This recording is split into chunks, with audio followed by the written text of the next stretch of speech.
Hello, everyone, and welcome back. It's the Full 40 with Chris, Willie, and Trevor, part of the Nova Insider Network and brought to you by Homefield Apparel. I do have my Homefield. Trevor was seen in the game versus UConn last year wearing this, but I also have one. I continue to be the only person who has worn Homefield on every show this year, so I think I should get paid more money for the sponsor. I have a bomber jacket incoming. I made the mistake of going a size down because I went a size up when I purchased that sweatshirt and it was too big, so I went large, and then I was nervous that the jacket would be too big, so I went medium. Somebody talked me into it. I got there. I couldn't get my arms through it because I'm just super strong. I've been check fitting. So I'm excited to come back from my trip and have my replacement jacket in the mailbox. Homefield's super easy to make exchanges. Just another plug for their great customer service. So I have that to look forward to when I return home. Yeah, no, I just don't have one yet. In the mail, I moved. There's been a bunch of stuff going on. I did order another shirt, though, so that should hopefully be coming to my new address pretty soon. But just don't have one. Homefield, when you get a vest, we'll talk. That's what I've been wanting. The bomber jacket's nice. I'm sorry. Like, everyone looks great in the bomber jacket, but like only the few, the proud of the selected, the 1842 can actually rock a vest. So I love it. All right. Well, lots to talk about today, right? Wait, we have a new promo code also with Home. Yes. Oh yeah. Good point. Can't forget. Yeah, so we changed the promo code. I know it's gonna be real confusing for you.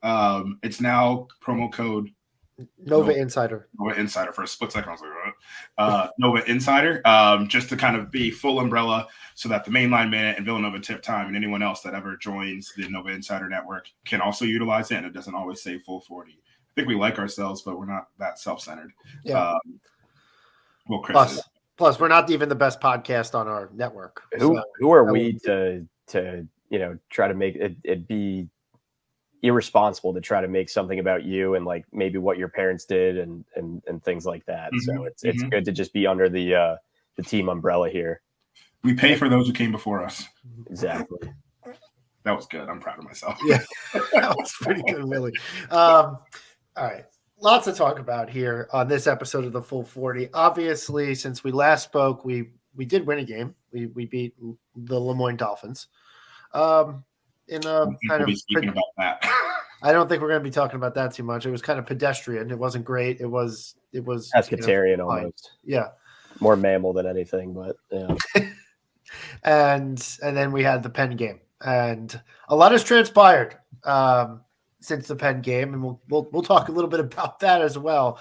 But I think we got to dive in there. We got to get down to business here. Look, I'm interested to hear from you guys. I'm not in a sky is falling mode right now, but I am very concerned. I would be lying if I said I wasn't. I'm not because we lost to Penn either. Like, look, they're rivalry games. Like we saw it a few years ago when the 2019 team, it happened in the year 2018, but it was the 2019 team lost that game. Also followed by a hilarious social media outburst. Something about Penn just brings us to our knees. We lose to Penn at the Palestra. All fucking hell can break loose on social media. But that all being said, it was the way that we played the game that was really concerning. And it was just like this lack of toughness. It seemed like there was multiple players in a fog. I was like, they weren't too terribly focused. I don't really like questioning effort from a Villanova team, but I have to be honest in that I wasn't particularly thrilled with the effort. And I think that was demonstrated by the fact that, like, with about 5-6 minutes left to play, it was like all of a sudden it clicked. Like, holy crap, guys, like, we got to get our asses in gear. And then all of a sudden, like, we started grabbing a few more rebounds. We started hustling a little bit harder. Like, I don't want to accuse a team of not hustling. I don't know if it was not necessarily trying hard, but like the zest for playing in the game just wasn't there for not everybody, but at least a handful of the players on the team. And some of it is, and then there's another coaching element to it, which I just don't think that we made any really significant adjustments until it was too late to try and break down the zone. So there's a lot there that I have concerns about because I fear that some of them aren't going to be fixed immediately. Then again, I also say if it was just like hey, these guys don't know the Big Five, a lot of different transfers, whatever. I am kind of the opinion that, okay, well, effort can be corrected immediately. My only concern then would be, why does that even happen to begin with? But neither here nor there. If the effort can be corrected going forward, then so be it. But I was not happy at all. No one should be happy with that performance on Monday. But again, it wasn't like we went into like Butler a few years ago and they shoot the freaking lights out. It was purely Penn did not play all that well. And had we come back and won that game, it would have been an indictment of Penn to let us win that game. That's really what I'm struggling with. It wasn't like we got shot out of the building at all. Yeah, truthfully, I didn't get to watch the whole game. I'm traveling on business, so I saw a few minutes of the first half when it was kind of back and forth a little bit. I saw the final score. I saw everything on Twitter. I listened to Tommy's recap on the Mainline Minute. Great recap. We outshot them by almost 20 more field goal attempts. We forced a good number of turnovers. I think we had 14 turnovers. We had 15 offensive rebounds. Usually those are winning numbers, especially it was compared to like 6 and 10 or 6 and 12 the other way. I think what you said is right. It comes down to effort and maybe some lack of adjustments that we saw. Penn plays that zone, has always played that zone, will always play that zone as long as Donahue is coaching that team, it seems. So it's nothing new to our scouting report, at least, especially with the assistants that we have. Like they know what they're getting with Penn. So I agree. It's tough to call out effort and question that, but that seems to be what it came down to. We won some of those hustle categories, but at the same time, like the ball wasn't dropping. The Palestra is not haunted. I don't know what to really say besides that. I didn't watch enough of the game. I think I'm going to let Willie go on his rant here. Overall, it was a poor effort. And that's not admonishing the season or anything like that. In this vacuum for that game, it was a poor effort, more or less from start to finish. For being a team that the whole preseason has said that they wanted to be the toughest team on the court, at no point during that game did they show up as the toughest team on the court. Whether it was physically, where Penn was seemingly pushing us around, which was bizarre to see, and then, or even mentally, where there was just like, not that we weren't mentally tough, because we did come back. We did lock in eventually, but like, it was kind of a fool's errand at that point. You kind of knew what was going to happen. Penn had the magic going of like a lot of like tough shots were going in, but that's what Slacker does. Slacker takes those tough shots and those hooks and hits those. So for being a team that wanted to be the tougher team, we weren't that. That's not how we acted. That's not who we were the whole entire game. The zone seemingly confused us to a level that I've never seen a team handle it like this before. There were 43 possessions and there were zone defense possessions. And I think there was about 20 something of man, if I have those numbers right. I'm using this anecdotally. I think we got to the middle of the zone of the 2-3 zone in the traditional where you have someone flash to the free throw line, they face up, you put the ball in, they grab it, they face up, and then they either shoot, pass, drive, kick, whatever it is, where you collapse the defense from the middle. In the traditional sense, we did that maybe 6 to 8 times during the game that I can remember. In the first half, it was Dixon, and he just kind of wasn't there, like at all. I don't know what's going on with Eric, but he just wasn't locked in the way that he should have been in there. And then it was Justin, and it was a little bit better, but we didn't go to it enough to where I felt like there was a like gain from it. We were able to work our way into the middle of the zone through like ball screens which is a weird way to attack a zone regardless. But Longino was able to get in there. Burton got in there. Justin got in there. But once we got about 8 feet from the hoop, we were so indecisive, which is what was maddening. It was we'd get in there and we didn't know whether we should go up strong, whether we should jump stop and pass, whether we should just shoot an 8-foot floater. And so we got in there and you could see just real time the team was processing what to do. I kept in one of my friends' group chats, I kept getting on Longino's case, which was kind of funny because in the first half he was the guy kind of carrying us, but he missed maybe 3 to 5 passes just being like overthinking things. And he made a couple of baskets on it, but he missed Lance Ware on dump offs. In the second half, he got to the middle of the lane and then turned the ball over when we had a chance to get the lead and actually have some momentum. I think it was about with 12 minutes left. And so there was all these plays where you're just like, we're overthinking it. We're not being tough enough. We're attacking just a rudimentary 2-3 zone. They're disciplined, but it's not like they're insanely long or incredibly fast. So there was just so many things that we did where I was like, I just watched that game and I felt like, I don't think Penn's doing anything great.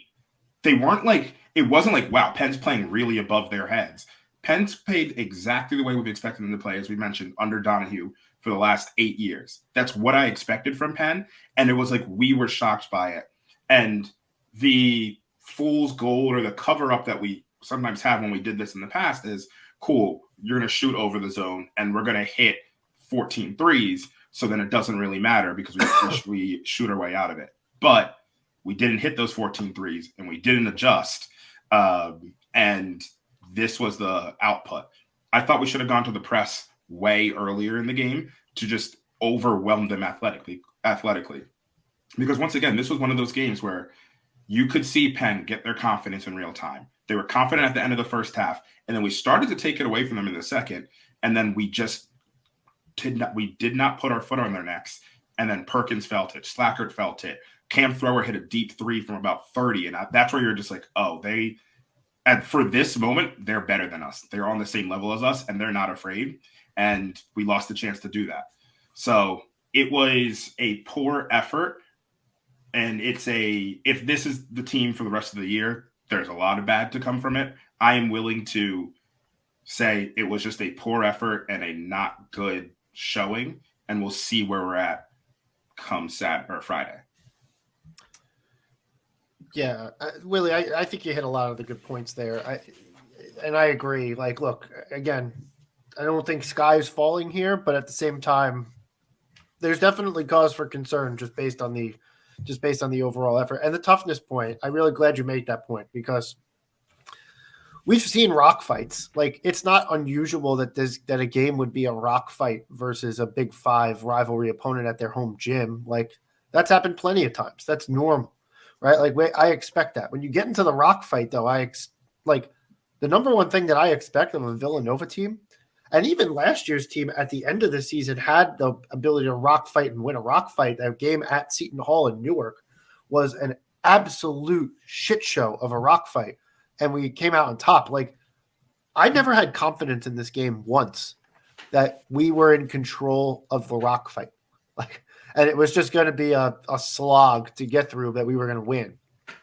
It never felt like that. It really didn't. And that's because of the toughness.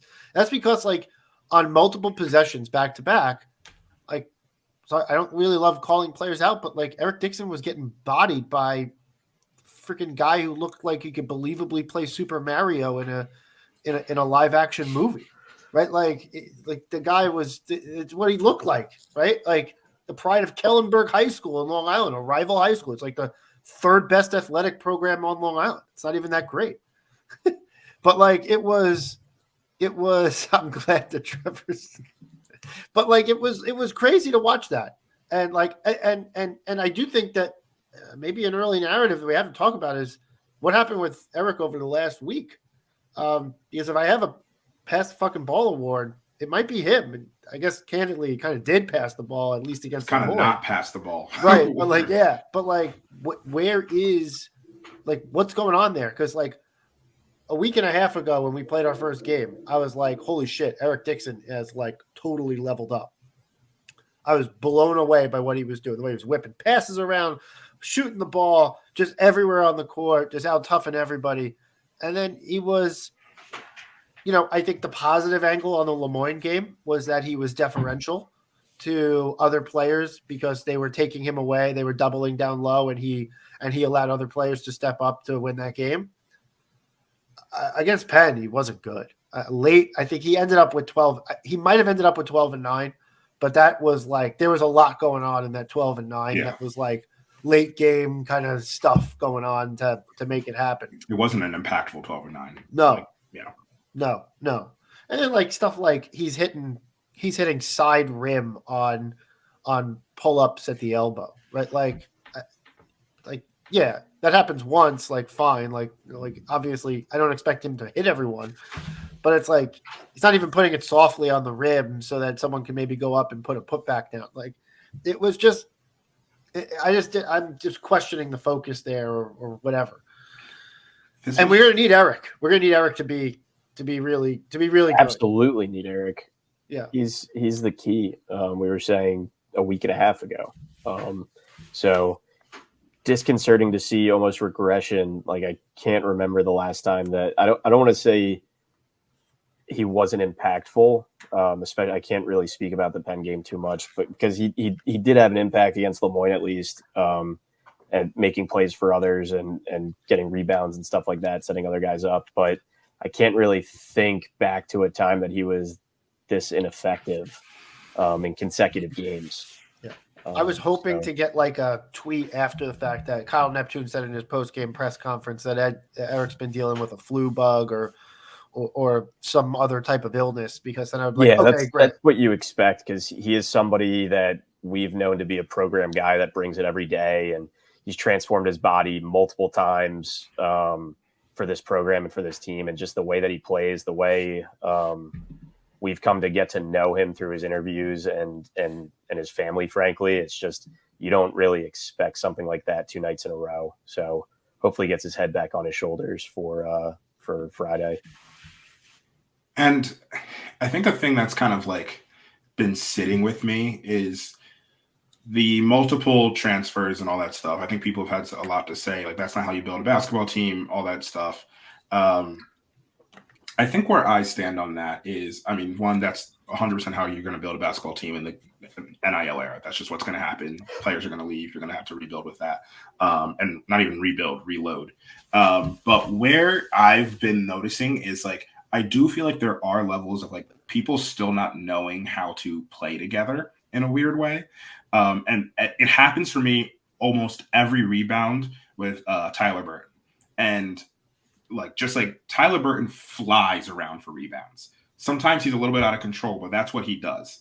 And if there's a rebound in the area, he's going to be flying to go get it. And what I've noticed is no one's really boxing out for him, which is a thing that like Eric could really be doing. It's like, all right, I'm just going to clear space so that Tyler can fly in and grab this rebound.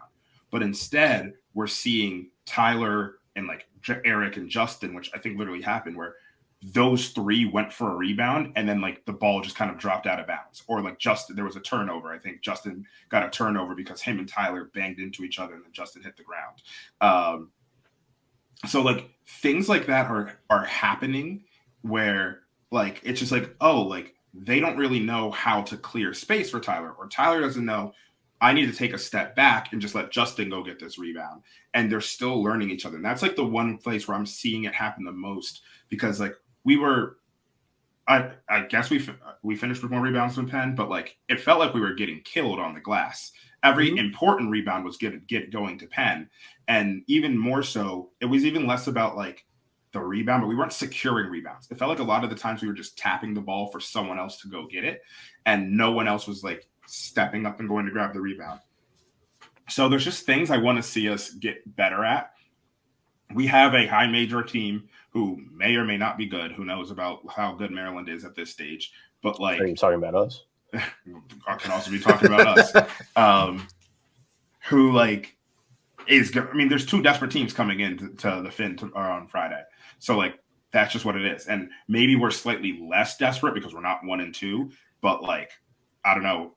We've already seen the backlash after this loss. I mean, you can excuse losing to Maryland in a vacuum, but like we're no longer operating in a vacuum, at least until we get some buffer. Like we're no longer operating. Oh no, yeah, we can't go into the Bahamas 2-2. Yeah, like and then get Texas Tech, who is a team we should beat, at least on paper. But you lose that game and all of a sudden you're 2-3. It's just like you could see the spiral happen, just like it happened last year, which is like it's like shit. It feels a little last year-y too, like also, eerily so. Cam Whitmore, just like just reversing the dates of the games. Like last year, we started with LaSalle, so we started with a game that we should have won at home, won that game, lose at a Big Five opponent in a tough rock fight, and then we won versus Delaware State in a game that was like way too close for comfort. Yep. And it's not as egregious. Like we won the first game big, we won the second game technically by point spread big, but not necessarily as strong maybe of a performance as I would have thought we would have had against Lemoyne. And then lose in a rock fight at a Big Five opponent. And it's like the first 3 here, and then we have our Gavitt games, right? Yep. So and last year versus Michigan State, like we let up a big lead. We gave up a big lead early and fought back. And that was like the first Eric Dixon fadeaway jumper to force overtime or put us in the lead. But like that's like what I'm looking for. Like, hey, okay, this team wants to separate itself. This is not the same situation as last year. Willing to believe it. Friday's prove it time, baby. Yeah. Like you better go out and stomp on the throat, right? Like because I look around and I'm like, okay, like there's nothing Big East wise that's showing that like, yeah, Georgetown's had its struggles. DePaul certainly had its struggles. St. John's didn't look good on Monday, but they're still getting together with a whole new program and like literally all new players. I know the last pod I said I didn't think Michigan was very good. I think Michigan, after watching that game, I was like, oh, Michigan may be way better than I thought they were. So, But last night it was Xavier kind of hung decently well. I think Xavier acquitted itself versus Purdue. Mm-hmm. Butler's been blowing everybody out. Yeah. And then like Creighton took it to Iowa last night. Marquette was really solid on the road versus Illinois. School in Connecticut. Well, yeah, UConn's been fine. And then Providence kicked fucking ass yesterday versus Wisconsin. So Johnny Davis was Wisconsin, but they absolutely slaughtered Wisconsin. Is he still in college basketball? No. Yeah. That's what I thought. I was like, I was kidding. Pretty sure he's not on the team. Yeah. But we absolutely destroyed they absolutely destroyed Wisconsin. So like the Big East is good. Like the Big East is solid. Like there's nothing to worry about Big East. So like if we're supposed to be a top half team in the Big East and we're facing Maryland, who's off to a bad start, like, and we're at home and we would have been favored anyway. Like we got to go out and win this game. Like we have to go out and win this game. And it's at the Pavilion, you know, fucking the Nation guys, Nova starting 5, all these guys are going to be going ape shit on Friday. Like it needs to be brought, and these guys need to be match that energy that the crowd's going to bring, because it's like, season's not over if we lose, but like the season gets a little bit really fucking weird if we lose.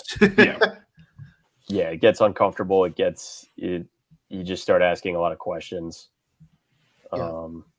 I know I was out here saying we're going to be 10-1 in the non-con.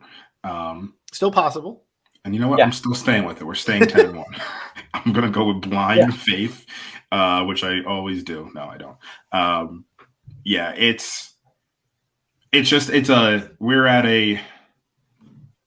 it's once again, it's so weird because there's like it's literally 3 games into the season. Like, whatever, it could be fine.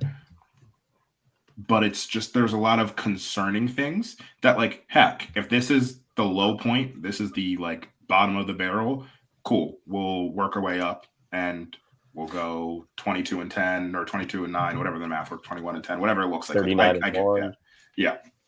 Maybe it's just 39-1. Maybe Penn's the transitive national champion. But all that to say, like, it's just this is a moment where honestly, this is just the moment where we see who the team is. I think that's just really what it is. Like, all right, you have adversity. You're going home. But compared to like the Michigan State game, like we have to go to the Breslin Event Center. Right, yeah, that's Michigan State. I can never remember. Yeah, Breslin. It's Breslin Center. Yeah. So we have to go to Breslin and play them. Like that's an incredibly tough place to play. We're at home, so there's a chance to like regather yourself, win at home, get some positive juju back, and then go play Texas Tech, and then hopefully beat Texas Tech, and then have a chance to like make a statement versus UNC. Yeah, which would be a good chance to make that statement.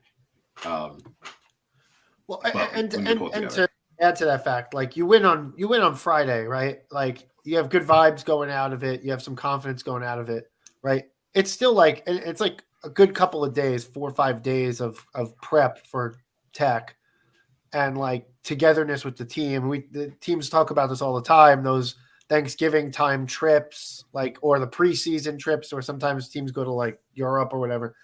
Like those trips are good for chemistry building. And so with a team with a lot of transfers, like that can help, but I don't know how much it's going to help if we lose on Friday. So I'm, yeah, I think this is whatever happens on Friday is going to spiral a little bit. Yeah. I hate to interrupt, but urgent text from my dad, quick heart monitor moment. The Knicks are up 3 with 4.7 seconds left with Dante, Jalen, and Josh on the floor. And Dante got called for a 5-second violation trying to inbound the ball. The whole thing. It's all falling apart. Yeah. It's all there. It's all there. I agree. I don't think the world's ending. The sky is falling. I agree with you. This is definitely a see what we're made of kind of week. Obviously the players aren't happy about the outcome. Like, are you kidding? Like, they should show up angry. Mikhail's going to be in the gym. Mikhail's jersey retirement. That gives us like a +10 to start against the Kevin Willis team. So I don't know. We'll see. Like I said, it's I don't want to throw you off topic there, but you really want to build some momentum before going away, because as we saw, a tough Thanksgiving tournament can be brutal on everything. And frankly, that if what happened if we get a repeat, then there's serious calls for job status and things like that. I don't want to start that conversation again, but somebody will. So, well, I mean, it was going on. Was going pretty hard. It was going on Monday. Yeah. It was going hardcore on Monday. It was an abomination. It was. People were asking, "What is life, yo?" Oh my God. Yeah. So I guess we could kind of pivot a little bit. Let's talk about the big news. Yeah. So let's talk about the bigger news from Monday night. So we unified the Big East through one courageous, generous, super generous Villanova tweeter, Xer, whatever you call it. His one shining moment galvanized all of Big East Twitter to the point I'm seeing our Seton Hall friends are muting the words "I have 2 degrees from Villanova." I'm seeing all sorts of. I made several of the jokes today. We're all making these jokes about Joey's tweet. Oh Alan, man, on it. Like this is just I've never seen anything like this before. It's so good. It's such like and the way it was tweeted, it's such a copy pasta. Like it's so like just it's so good. It reads exactly like the Nick Castellanos. Yeah. So for our friends who are not on I Twitter. was about to say, there's people who definitely have no clue what's going on. There was, I'm not gonna say it word from word just because I don't want to rehash it like completely, and just there was an individual who tweeted something along the lines of, I have degrees from Villanova. I am, my family has donated a lot of money to this school, and I will not watch another game as long as Kyle Neptune is the head coach, or I will not go to another game. And it was then deleted. Wait. He said this is an abomination. Yeah, this is an abomination. Yeah, that was the abomination joke from earlier. Later deleted the tweet, doubled down with some replies to other fan bases who were kind of poking fun at it. We've all been having a great time with it just because, you have a bad game like that on Monday. You just want something to kind of laugh about. Last year we could always fall back on, well, half our team isn't healthy.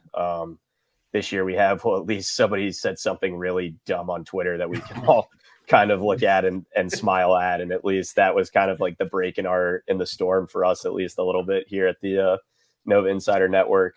I don't know. It was just fun. It was fun. Like, look, I don't have anything personal against the author of that tweet. I can't imagine what his mentions and interactions are like right now. So like,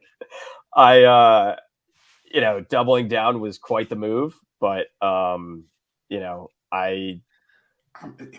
look at what Alan Ray said. Like, he made a joke of the first part, but he said, I played for this team. I'm going to paraphrase, but he played for the team. He bled for the team. He sacrificed for the team, and he will continue watching games. For the team. Almost lost an eye for the team. Was victim of a phantom travel call for this team. There's so many things that we live with as fans, and it's just like, for us at least, the sickos, the diehards, the crazy people, like there is a lot.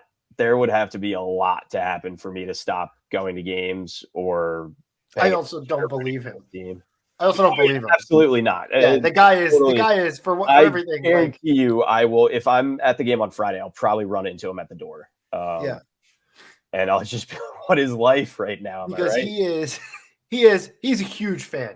He is all year round. Like, and like, that's the funny thing is like, it just was one of those things where it just got pulled. It was a heat of the moment tweet. Like, you care about something so much. And look, we've all been there. We've all been angry. We've all tweeted things and said things that at heat of the moment, it's just like, I just need to get, like, you've ever typed an angry email at work and then deleted it kind of thing. Like, he should have just deleted it before he sent it. But this is feeling too apologetic. I'm glad they roasted his ass. Come on. But yes, the end of the day, it's a roast. It's a roast. Yeah, of course. No doubt. It's just like, look, I don't want to, I'm not also trying to, like, there's been plenty of piling on. So like, it is fucking hilarious. It's absolutely hilarious. Like, the whole way the tweet reads is so good. Villanova was trending on Twitter. Yeah, Villanova was all trending jokes about that because of this. Like, look, I'm having a good time with it. Don't get me wrong, but like, that's just the one that blew up. There are so many ridiculous takes all the time. That just happens to be the one that blew up, and the Big East Twitter, hashtag Big East Twitter, took it and ran with it. And it was very much catching Villanova fans in a bad light, the way it went. What's your favorite one? I loved what you had me tweet this afternoon. I have to give credit to you. Everybody knows I'm the good morning, good afternoon guy, but I was offline a little bit today, and Chris texted me some images to put out there, some diplomas, a picture of two older people, presumably parents, a couple, if you will, donating a $50,000 check on 1842 Day, and Marvel's Abomination or X-Men's Abomination, whatever, that was pretty good. And I can't take credit for it because it was all Chris, but Brian's was great. Alan Ray's was great. The DePaul fans. No, the Blue Demon DeGen is like maybe the funniest guy in the conference. Is so great. And then they went at it a little bit with each other. That was the double down reply. Yeah. That was the double down. Yeah, I'll let you talk with the double down if you want to. No, I Okay. think I'm being too apologetic. No, the double down. No, sorry, we have to talk about double down Yeah. because the double down. No, was I mean, you take it away. Yeah, I think this is. I'm guessing this is about me, and like whatever. But like, I don't feel so bad. And oh, by the way, like, at least I can afford it. You definitely can't. He No said, offense. "You're broke. No offense." No offense. That's what he said. We're playing too nice about this. He said, "Y'all broke. No offense. My family could drop $50K. I don't know offense. the guy. I'm sorry to your poor family." I'm not just gonna blatantly. It's so good. Things It's that so good. shouldn't have. I'm just saying things that he said on Al Gore's internet. In person, you're gonna get punched. Like I welcome. Oh man. But yeah, it's. And then did you see Blue Demon to Jed's response? He was like, my dad owns Nintendo. Yeah, my dad owns Nintendo. Fuck off, like broke ass. So if nothing else, it helped us all put a smile on our face. Like, yeah, he's in Villanova basketball jail right now. But my favorite one was this hall pass, a Seton Hall guy tweeted it's a picture of it's the Bush getting informed it's the about Bush 9/11. getting in 9/11 news, but it's whispering in his ear. It says, "Sir, he was a multi-year graduate of Villanova, bachelor degrees and masters." That meme format always gets me, and I saw that and I started cackling. And there's like a Tony Soprano one that's a really good one too. Someone just put out it was a UConn the dude fan talking to the girl on the date. Oh, that one was good. That was good. That was, Kevin Pulsifer did Someone laid it over like that. You know that Hitler video where he's screaming in the room? Someone played it over that. It's just getting all the from an old movie. It's not. Yeah. Nova starting 5 to their credit. I thought I had it first. Yeah. Nova starting 5 had it first by a good like 15-20 minutes. Beat me to the punch. I just didn't see their tweet, so I apologize to the Nova starting 5 guys, but the Nick Castellanos, that's a drive to deep left field. That's a home run. That's gonna make it 4-0 Reds. I don't know if I'm gonna donate to this school again. Yeah. J is for Gerald had a Photoshop of like a bench mob celebrating with just his Twitter profiles in for all the team members. That one was good. J is for Gerald. That was so good. One of my actually like favorite like sidebars is that like people were like, wait, like maybe he is really rich because how did he donate for 1,842 days in a row?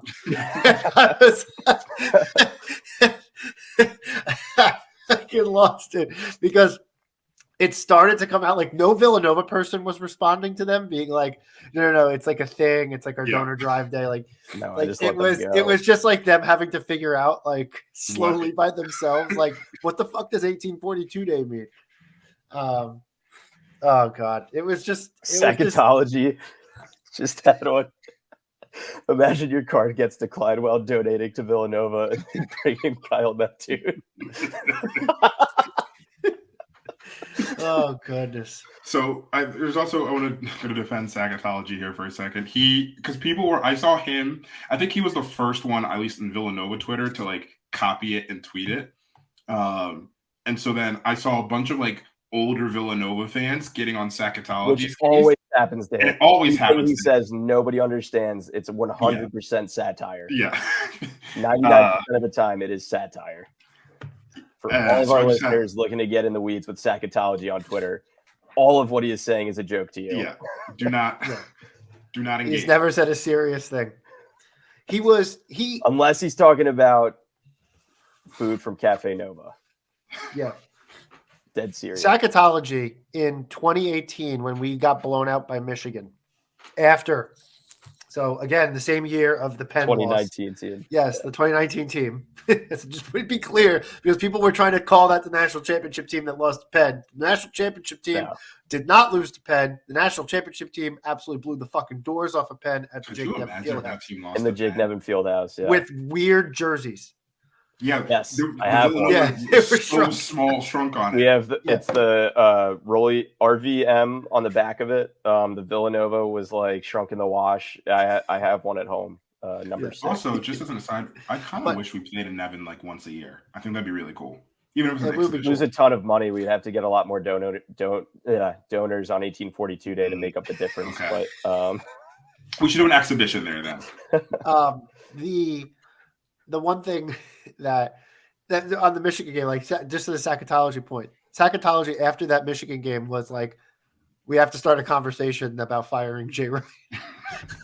like literally like months after.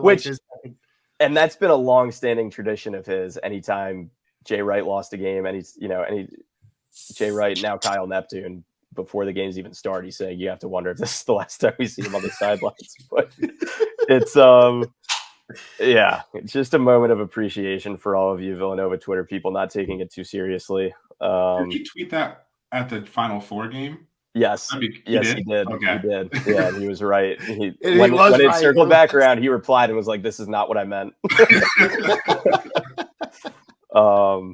God. You just search it and these.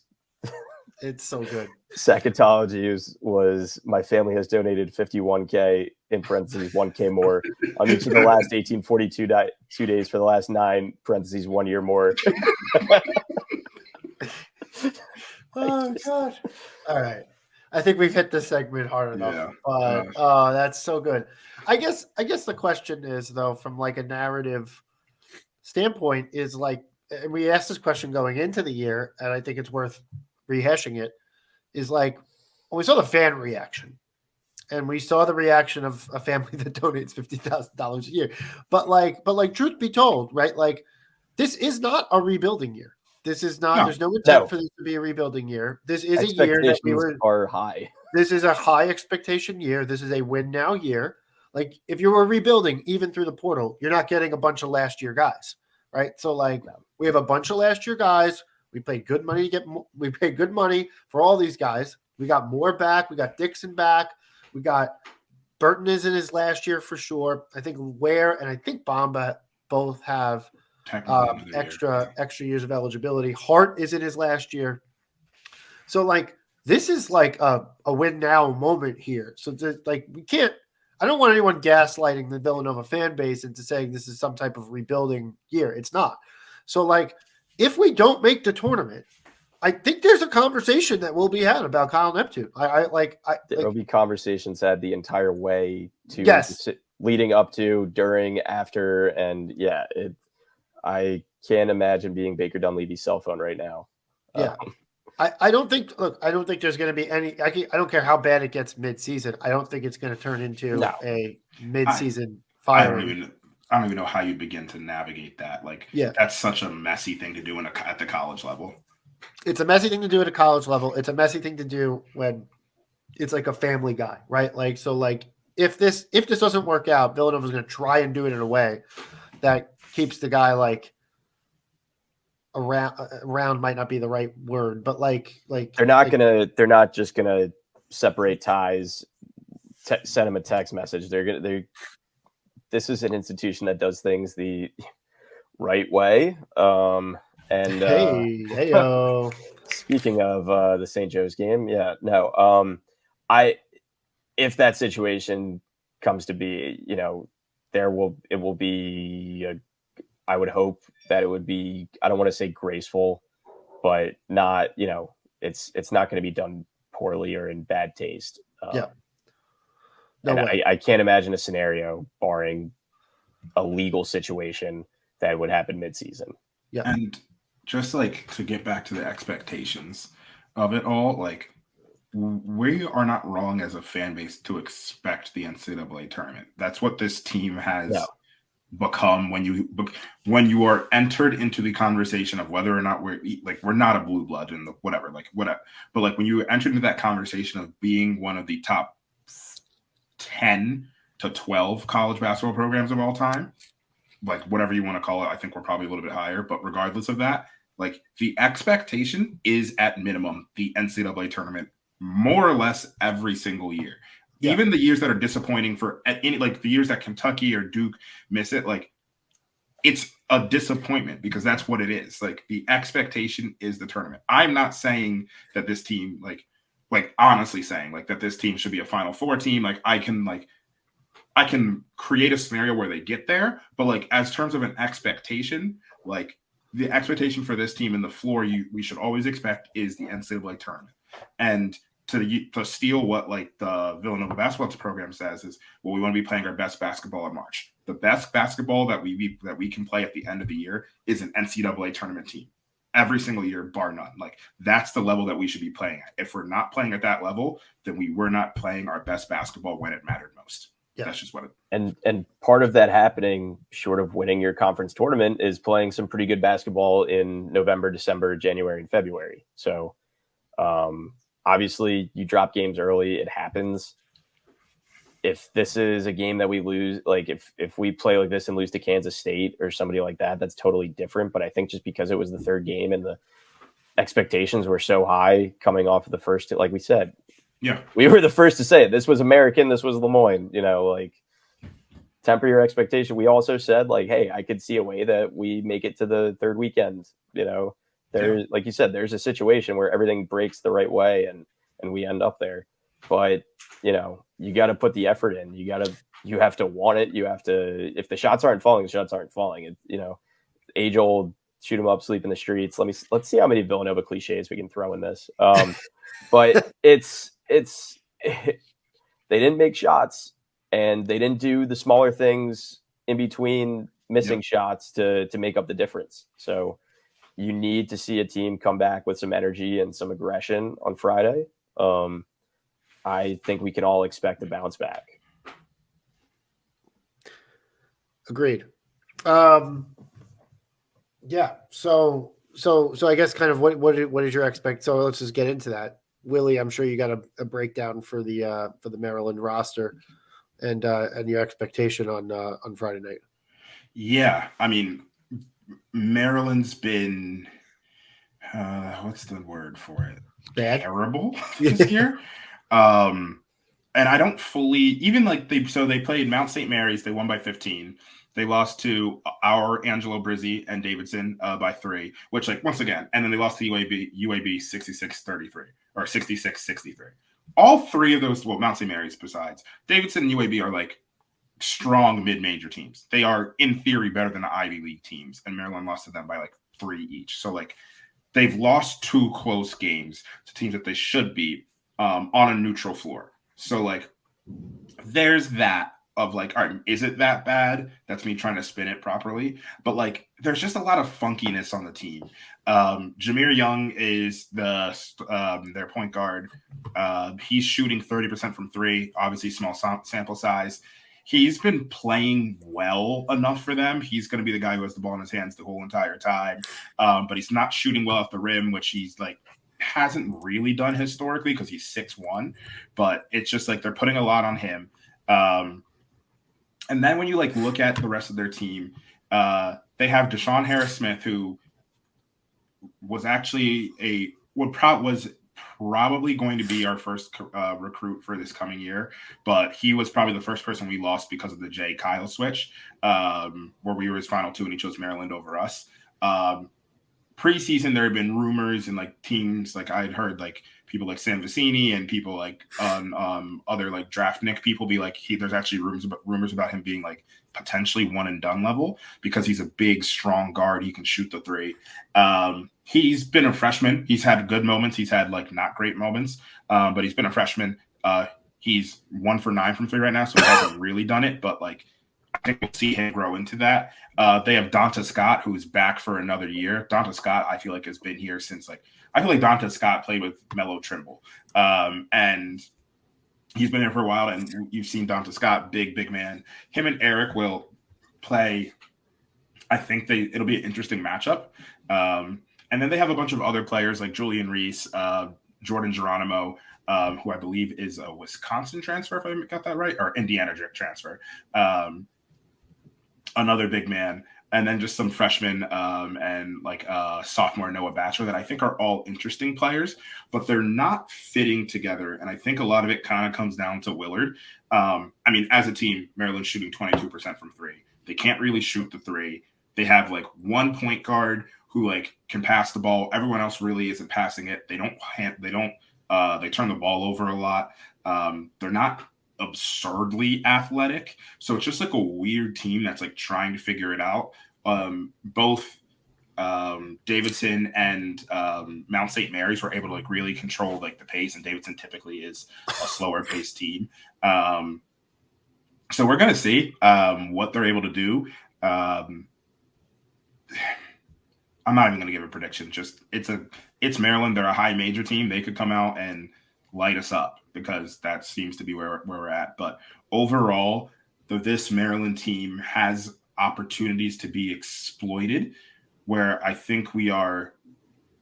I mean, I full-heartedly believe we're more talented than them, but there's matchups that we can exploit. And like the first thing I want to see is like whenever Jameer Young is on the floor, it's an automatic post up. And this might be what we go back to. It's just like an automatic post up in terms of like Jameer Young. The matchup I want to see is Justin Moore get into his post up, TJ Bamba getting into a post up, and forcing Jameer Young to foul. Getting him in foul trouble early kind of eliminates like their entire point guard game, and then you're putting a lot of pressure on Deshaun Harris and who am I thinking of? Like Jahari Long and one of their freshmen to kind of like be the guard to the point guards, and like Donta Scott or Julian Reese can sort of do it, but like not really. So there's just this and Donta Scott really can't outside of like dribble handoffs. So there's just like this opportunity to really kind of get them in foul trouble and dictate the pace of the game and have it be done to us. Now, what I'd expect Maryland to do, just really simply, is to play some 2-3. Now, Willard. Why wouldn't you? Yeah, Willard historically hasn't. Does that work against us? But why wouldn't you? I would, if I'm Maryland, the last 5 days, all I'm doing is however many days it's going to be since then. I'm just installing 2-3 to try to play that at least for half the time. Because if you want to see something interesting, so I'm on Synergy right now. Villanova against the actually give me one more second. I gotta find it. Against man defense, we are averaging 1.14 points per possession, which is really good. Typically, you're looking at averaging 1 point in possession. That's like average. Averaging 1.14, which puts us in the 97th percentile. Against zone, we are averaging 0.825 points per possession. So below that, and we're in the 34th percentile. So when it's man-to-man, we've been able to figure it out. When it's zone, which, to be fair, has really only been Penn. American played I think 10 to 15 possessions of zone, and then Lemoyne didn't play a single possession of zone. But we're going to do better against man because we can find a mismatch that we like and get things in. Then pass, shoot, drive, whatever. Play the Villanova basketball. So I'd expect Maryland to be physical and play some zone to just give us that look to see hey, what did you guys worked on in the last 5 days? Did you guys figured out how to flash middle and get there? If not, I think we're going to see a lot more zone, and maybe it doesn't even matter. Maybe we're shooting over it and we're hitting it. It doesn't matter for this, but I'm expecting Willard to throw some zone at us. Hakeem Hart revenge game. Book it. I don't really know if you can consider it a revenge game if you grad transfer, but sure. Just wait till we see extra spice. I know. No, I would like to see everybody come back with an edge. Like we said, it's Mikal Bridges jersey retirement. Hopefully, he brings some added juice to the room. I know Brian's going to be there going crazy. We've heard from Brian just goes crazy at the games. Yeah, Brian will be the one with his face painted blue and white. And no, I was confident last Monday afternoon that this would be a routine win. We'll see what level of effort and energy they bring. If the shots aren't falling, if the shots are falling, then I don't think we have much to worry about. Like you said, they're kind of like a one-trick pony, and even then it's half a trick because point guard isn't really shooting the ball too well. Nobody else can really pass, so I don't know. We'll see. Agreed. Yeah, Ken Palm's got us at 5-point favorites. That's fair. I feel like it was probably 8 or 9 before Monday. Yeah, we fell way back. We dropped 35 spots or something like that in defensive rating. Maybe more. So I don't know. We'll see. I'm excited though. I may or may not be there. I can't remember if I have a ticket or not. But I may or may not be there as well. I would like to be there, but I don't know. Oh, right. I have to check for you. Meant to do that. But yeah, well, it depends because this is my version of the Michael Jordan flu game. That's me why doing, me doing this podcast right offline. now. Yeah, Frontline but hero. Look, guys, I think from my point of view, like that's all I really had. I was hoping to be gloating a little bit, talking about, okay, how does this team fit in with the Big Five Classic that's going to come up? Like, how do we all do that right now? Got to see what happens with St. Joe's. Yeah, we got to see what happens with St. Joe's because they beat Penn. And then if we beat St. Joe's, then then we're all 1-1 in our pod, and it goes to like net rating or something like that. Which would definitely be us, right? Which we would 100% joked like 2 weeks ago that it definitely wouldn't go to net rating, and here we are. So hopefully it goes to net rating. I will definitely be at that game. Going to see the right way dedication and be up front for that. But yeah, so I mean, look, this Maryland game is huge. We talked about it ad nauseum already here. Like, we got to get on the right track here. We have to get on the right track. This has to happen. Team's got to show out. It's a prove it game already this early this season, but it's a prove it game about this team's mettle and toughness. And so that's what I'm looking for. Look, if the shots don't fall, I hope the shots fall because it makes it easier. But if the shots don't fall, then I want to see this team bully Maryland into a game that they're going to win and force the issue. Okay. 2020 from Eric. Let's see it. Love it. Yeah. All right. That's all we got. So we'll be back. I believe we're on this weekend, but we need to iron out the time, and we want to get back. We want to kind of get on a weekend schedule here. We have a couple of things in the works. Working on a pre-Big East podcast. I'm working on a St. Joe's preview podcast. So stay tuned. We'll be in touch. We have some potential guests lined up, so we'll get that over and post it on Twitter as soon as we can. All right, that's all we have for you today. Thanks everybody for listening, and as always, let's go Nova.